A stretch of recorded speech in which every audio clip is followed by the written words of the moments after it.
আলার পোলাপান হাতাহাতি করস, হাতাহাতি করে ডাকাডাকি করো, লাগলে 2-4টা ফালাই দে, তারপর আমি টাকা লাগলে দিমু 5 লাখ 10 লাখ। কুকুর বিড়ালকে ফাইট করার জন্য ভিতরে পাঠায়, কিন্তু বিড়াল মার খেয়ে চলে আসে, তা দেখে কুকুরই চলে যায়। এর ভিতরে ইঁদুর কুকুরকে দেখে দরজার আড়ালে লুকিয়ে পড়ে, আর ভিতর থেকে ক্যাঙ্গারু বেরিয়ে আসে। সাবান দিয়ে হাত ধুবেন, নৌকা মার্কায় ভোট দিবেন। আচ্ছা।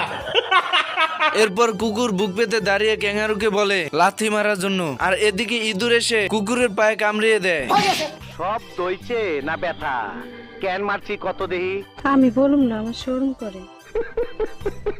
मेरे साथ अन्याय हुआ है, मेरे साथ अन्याय हुआ है और मैं अब किसी के साथ अन्याय नहीं होने दूंगा। তুমি কি পাগল হইলে না মাথা খারাপ? এরপর বিড়াল আর কুকুর ছোট্ট ইঁদুরের কাছ থেকে মার খেয়েছে ভেবে, তাই নিজেদেরকে কাপুরুষ ভেবে ছায়া পরে নাচতে থাকে।